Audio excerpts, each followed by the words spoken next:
देखिए class 12 chemistry. ठीक है, चौथा जो है 2022 सेट नंबर 2, चौथे का जो है घा तक मैं कंप्लीट करवा दिया था। आज पांचवें का का देखता हूँ। कह रहा है हिमांक अनुमान की व्याख्या कीजिए, हिमांक अनुमान तथा विलय के मूल द्रव्यमान में संबंध स्थापित कीजिए। चलिए देखता हूँ। कह रहा है हिमांक अनुमान की व्याख्या। देखिए हिमांक अवनमन। अब हिमांक अवनमन क्या है, तो देखिए मैं यहाँ पे लिखता हूँ। तो हम कहेंगे किसी विलायक में, किसी विलायक में, किसी विलायक में यदि कोई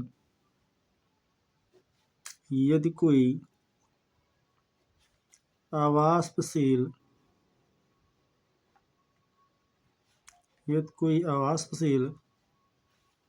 विद्युत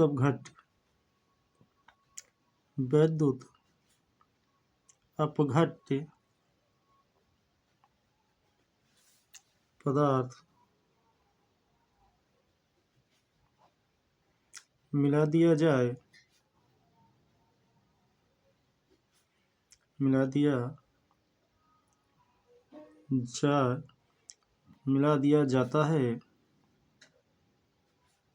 तो विलयन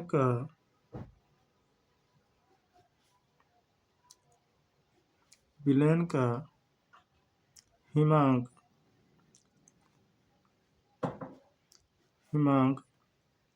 कम हो जाता है,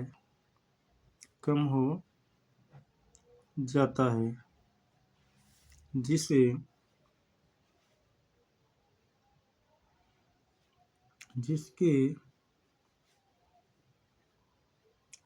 अंतर को हिमांक में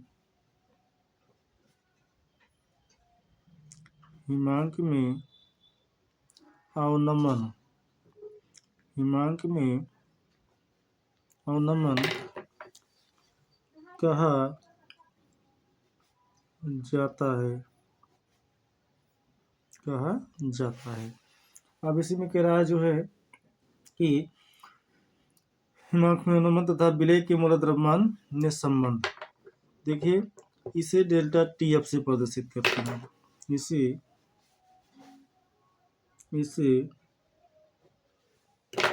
डेल्टा टी एफ से प्रदर्शित करते हैं। तो सवाल देखिए delta T F equal to होता क्या है, तो 1000 मल्टीप्लाई के F multiply small W upon का capital W into small M.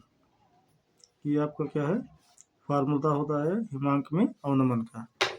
जहाँ डेल्टा टी एफ जो है हिमांक में अवनमन है, के एफ जो है, जहाँ के एफ क्या है, तो कहेंगे मूलल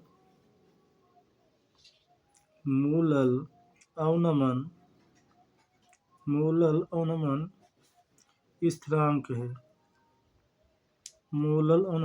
स्थिरांक है। स्मॉल लेटर का डब्ल्यू क्या है, तो हम कहेंगे विलय का भार है।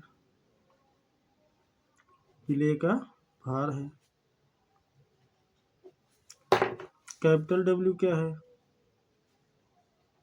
ये कैपिटल डब्ल्यू है। कैपिटल डब्ल्यू क्या है, तो कहेंगे हम विलायक का भार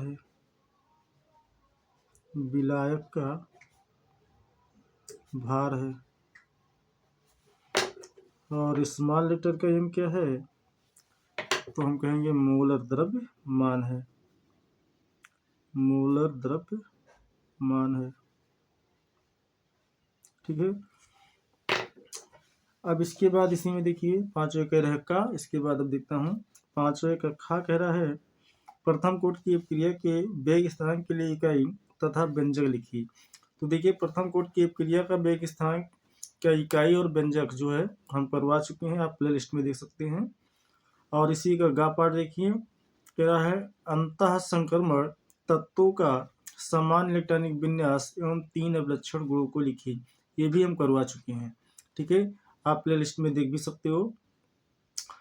और इसका जो वेग स्थिरांक का यूनिट बता रहा है, तो वेग स्थिरांक का मात्रक जो है खाका, देखिए वेग स्थिरांक का मात्रक जो होता है 5वीं कक्षा का, मैं बता देता हूँ 5वीं कक्षा का वेग स्थिरांक का मात्रक, वेग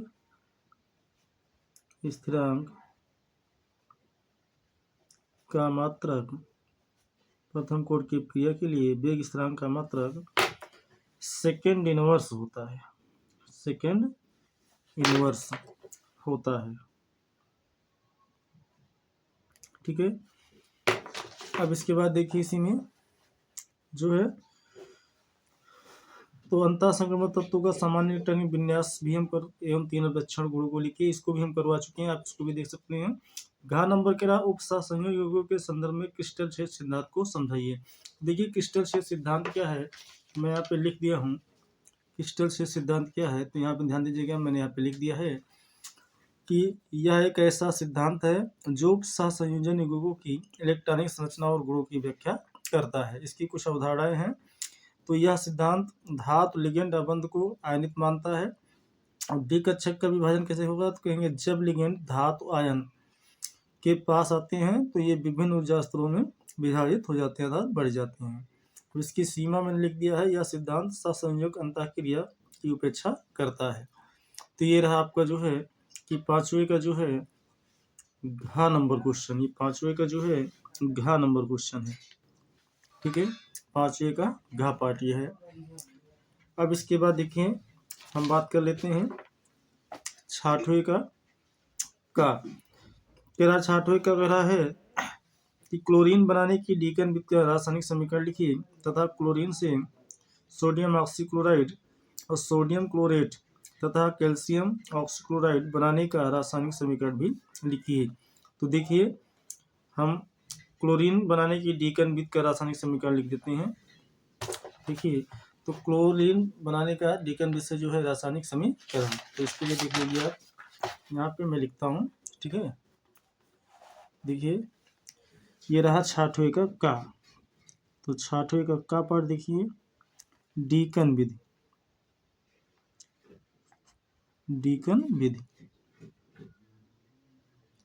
से क्लोरीन, डीकन विधि से क्लोरीन। अब डीकन विधि से क्लोरीन कैसे बनाएंगे, तो इसके लिए थोड़ा सा ध्यान दीजिएगा आप लोग।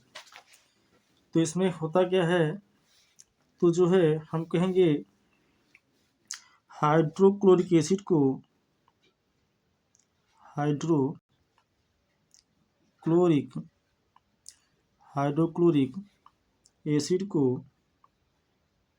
हाइड्रोक्लोरिक एसिड को जो है ऑक्सीजन के साथ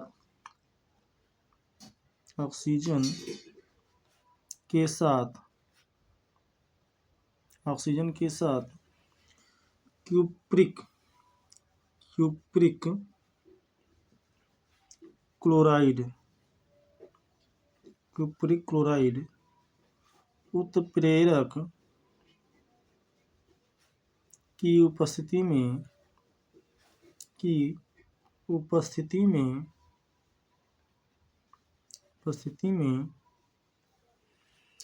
450 डिग्री सेल्सियस ताप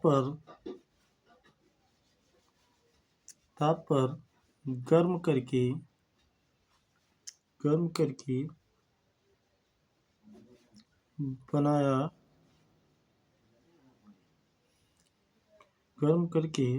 बनाया जाता है, ठीक है। अब इसका रासायनिक समीकरण हम दे देते हैं। देखिए इसका रासायनिक समीकरण देते हैं यहाँ पे, जो है कि जैसे हमने लिया HCl, ऑक्सीजन के साथ रिएक्शन करा रहा हूँ, क्यूप्रिक क्लोराइड CuCl होगा और 450 डिग्री सेल्सियस टेम्परेचर है, इसका अगर मैं इसको गर्म कर दूंगा तो ये बनाएगा क्या चीज़, एक तो ये बनाएगा जल, 2HOH यहाँ 2 से गुणा करा दीजिए, और साथ ही साथ ये बनाएगा क्लोरीन गैस। तो 2 हाइड्रोजन हुआ यहाँ पे, तो इसको 2 हटा दो, एक ऑक्सीजन यहाँ पे, इसको बैलेंस कर लीजिए। देखिए ये बनेगा जो है कि 2 दूना 4, तो 4 से यहाँ गुणा करा दीजिए, तो 4 हाइड्रोजन ये बना, तो 2 दूना 4 ही हो गया, ऑक्सीजन भी 2 हो गया, क्लोरीन यहाँ 2 से गुणा करा दीजिए यहाँ पर भी। ठीक है, तो ये आपका टेकन विद है। इसी में लेकिन बोल रहा है कि NaOCl निर्माण कैसे करोगे। देखिए NaOCl कैसे बनाएंगे इसी में, तो इसके लिए देखिए NaOCl का निर्माण, अब इसको आप कैसे बनाओगे तो ध्यान दीजिएगा। तो इसके लिए मैं कहूँगा कि रासायनिक समीकरण हमें देना है केवल, तो इसके लिए देखिए हम लेंगे सोडियम हाइड्रोक्साइड और जो है इसका रिएक्शन करा देता हूँ क्लोरीन के साथ। ठीक है, तो अगर हम क्लोरीन के साथ इसकी क्रिया कराएंगे तो ये बनाएगा NaOCl, सोडियम ऑक्सीक्लोराइड, NaOCl, एक Cl बचा है, अगर हम यहाँ से 2 से मल्टीप्लाई करा दूँ तो एक निकल जाएगा हमारे पास NaCl, सोडियम 2 है, ऑक्सीजन 2 है, एक ऑक्सीजन हमारे पास बचा है, और जो है कि हमारे पास बचा हुआ है हाइड्रोजन 2 बचे हैं, एक ऑक्सीजन, तो एक तो वाटर ये निकल जाएगा HOH। अब देखिए ऑक्सीजन 2 है, ठीक है, क्लोरीन भी 2 हो गया है, शायद बैलेंस ही है, सोडियम 2 है, ऑक्सीजन 2 यहाँ है, तो एक 2 ऑक्सीजन भी हो गया हमारे पास, हाइड्रोजन देखिए 2 है, तो एक 2 हाइड्रोजन, क्लोरीन 2 है, तो एक 2 क्लोरीन। ठीक है, इसके बाद इसी में कह रहा है आपका जो है सेकंड में, इसी में बोल रहा है NaClO3 का निर्माण। तो इसको कैसे बनाओगे आप, तो इसका निर्माण देखिए हम कैसे करेंगे।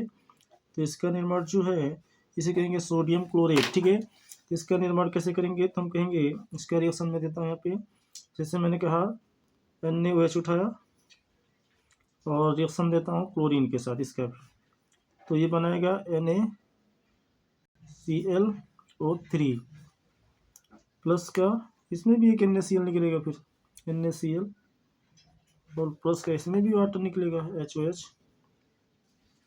अब इसको बैलेंस कर लो, अगर हमें अच्छे से गुणा करा दी तो अगर मैं अच्छा से गुणा करा दूँ तो 5 से यहाँ करा दें, 5 1 6 सोडियम हो गया, और जो है क्लोरीन ऑक्सीजन देखिए 6 है, तो 3 ये हुआ, एक काम करो 3 से यहाँ मल्टीप्लाई करा दो फिर, तो 3 3 6 भी हो गया, और क्लोरीन 2 है, तो क्लोरीन 1 1, ये तो क्लोरीन पड़ रहा है 6 हो रहा है, तो 3 से यहाँ गुणा कराइए, 3 दूनी 6, बाकी जो है हमारी लगभग बैलेंस है। ठीक है, इसके बाद कह रहा है CaOCl2 का निर्माण। अब CaOCl2 कैसे बनाओगे तीसरा, तो देखिए CaOCl2 कैसे बनाओगे का निर्माण, तो इसको कैसे बनाओगे, तो इसके लिए मैं जो है कैल्शियम ऑक्साइड लिया, क्लोरीन के साथ अब क्रिया करा दूंगा, तो ये बना लेगा CaOCl2, ये है ब्लीचिंग पाउडर। ठीक है, धन्यवाद। इसके बाद आगे जो है हम नेक्स्ट डे देखेंगे।